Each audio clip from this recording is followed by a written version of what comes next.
Good morning eight class. आज हम पढ़ने जा रहे हैं चैप्टर लाइट चैप्टर का part regular and diffused reflection.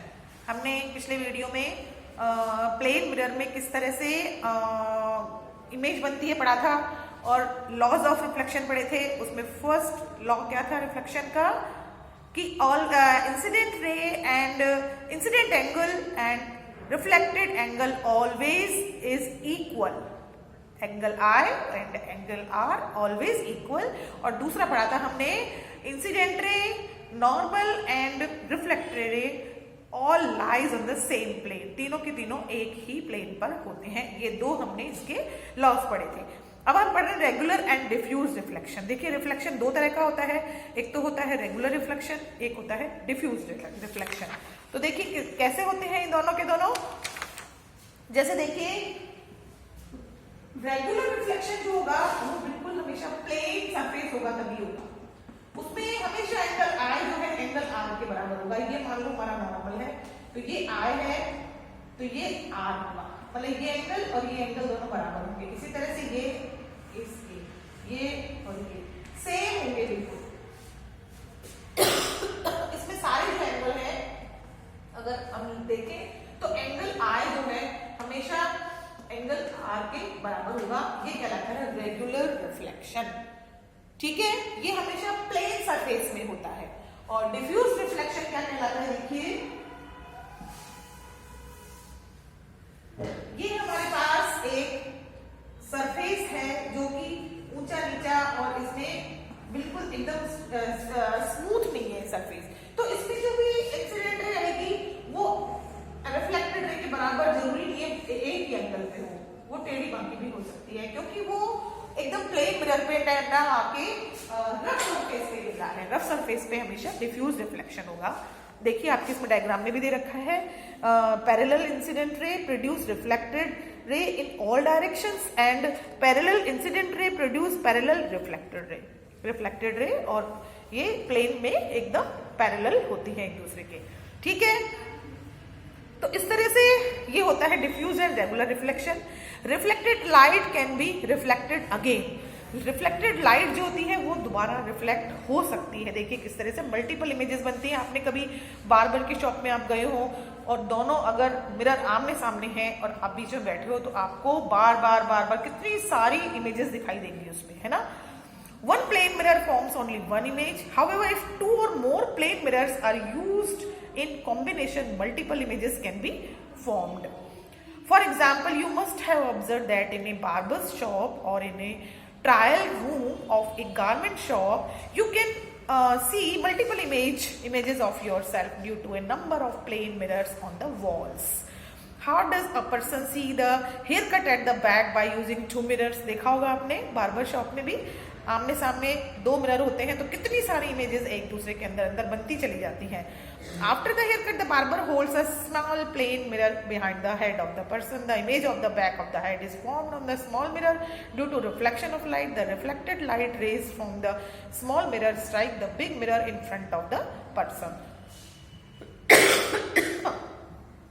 The big mirror reflects the reflected light again, due to which the person can see the image of the haircut at the back. Why do certain combination of plane mirrors produce multiple images? क्यों बनाते हैं, मतलब हम उसको 90 degree के angle पे रखें, आमने सामने रखें तो क्यों उसमें मल्टीपल इमेजेस बनती हैं? When two plane mirrors are placed at an angle to each other, the light ray reflected by the first mirror strikes the second mirror and gets reflected again.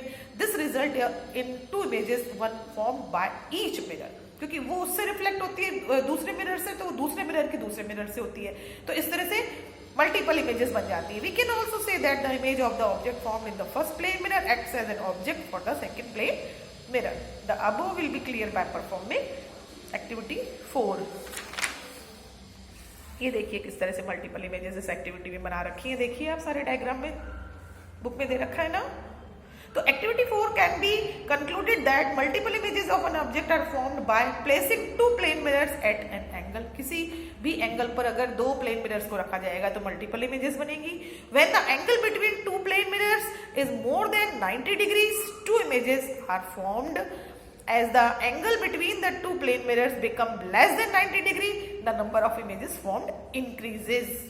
ठीक है, अगर 90 डिग्री से कम होगा तो number of images जो है increase होंगी, और अगर 90 डिग्री पे होगा तो टू इमेजेस बनेंगी. एंड ये देखिए इसमें दे रखा है working of A periscope. Periscope is an optical device in which reflected light is reflected again to form an image. ये पेरिस्कोप है कोई, इसमें एक रिफ्लेक्टेड इमेज जो होती है वो दोबारा एक रिफ्लेक्टेड इमेज में बन जाती है. You can see how a periscope enable the observer to see the image of the tree which would not be visible directly. जो कि डायरेक्टली नहीं दिख रहा है, फिर भी उसके अंदर उसको पेरिस्कोप के थ्रू ये ट्री को वो देख पा रहा है. ठीक है, कैलेडोस्कोप देखा होगा बच्चों आपने. कैलेडोस्कोप भी उधर मल्टीपल इमेजेस दिखती हैं उसके अंदर. Kaleidoscope is a simple toy based on the principle of multiple images formation due to combination of mirrors. It creates many beautiful and fascinating coloured patterns. ये कैलेडोस्कोप में होता है. इसमें बहुत सारे मिरर्स होते हैं जो कि मल्टीपल इमेजेस बनाते हैं, कलरफुल इमेजेस बनाते हैं. We see beautiful patterns of colored glass through the kaleidoscope because colored glass pieces act as objects and strips of plane mirrors form multiple images of these glass pieces by repeated reflection. The glass pieces rearrange themselves to form new patterns when the kaleidoscope tube is rotated. उसको ऐसे घुमाया जाता है तो उसमें नए नए तरह के combinations बनते हैं. Kaleidoscope is used by designers, wallpapers and fabrics and artists to get ideas for new patterns. अगर सनलाइट जो है वो वाइट है या कलर्ड है. देखिए, we have learned in class 7 that sunlight the white light consist of 7 colours. जो white light होती है उसमें हमेशा 7 कलर्स पाए जाते हैं. A bowl of water is used to show this phenomena is explain in the activity below. इसमें देखिए ये पानी का बोल भरा हुआ है, इसमें एक सनलाइट की लाइट इंसिडेंट रे आ रही है एक सनलाइट की, तो जब वो रिफ्लेक्ट होती है तो उसमें 7 कलर्स दिखते हैं. देखिए इस तरह से है, जैसे आपने वो देखा होगा प्रिज्म होता है. प्रिज्म उसमें किस तरह से व्हाइट लाइट जो होती है 7 कलर्स में स्प्लिट हो जाती है. ये देखिए जैसे ये एक प्रिज्म है, ये ग्लास का होता है, इस पे एक व्हाइट लाइट गिरती है, ये है व्हाइट लाइट.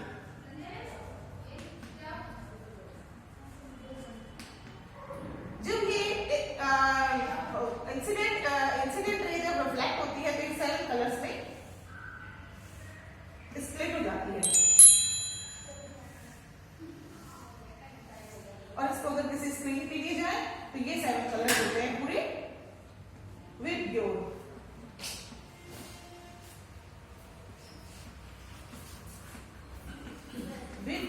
ये 7 कलर्स आते हैं. स्प्लिटिंग ऑफ व्हाइट लाइट, ठीक है ना. इसको स्पेक्ट्रम भी बोला जाता है.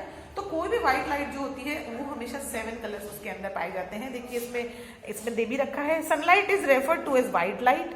White light is composed of 7 colours known as the spectrum. The splitting up of white light into 7 colours on passing through a transparent medium is called dispersion of light. इस phenomena को हम क्या बोलते हैं? डिस्पर्सन ऑफ लाइट बोलते हैं. Rainbow is a natural phenomena showing dispersion of light. इससे जैसे रेनबो जो होता है उसमें भी जब सनलाइट जो है किसी भी जब बारिश आती है स्पेशली और सनलाइट भी आती है तब रेनबो बनता है. तो जो ड्रॉपलेट्स होती है ना उनके ऊपर जैसे वो ग्लास का मिरर का काम करती है, ड्रॉपलेट्स होती है और उनके ऊपर जैसे ही सनलाइट गिरती है तो वो 7 कलर में स्प्लिट हो जाती है और वो इस तरह से रेनबो बन जाता है. तो ये रेनबो जो है इस तरह से ही बनता है. ठीक है, तो इस तरह से व्हाइट लाइट में जो है 7 कलर्स कंसिस्ट होते हैं. आज बच्चों अपन इतना ही पढ़ेंगे. ठीक है, और कल अब हम इस चैप्टर का 3rd पार्ट पढ़ेंगे, structure and function of eyes के बारे में पढ़ेंगे. Okay, bye bye.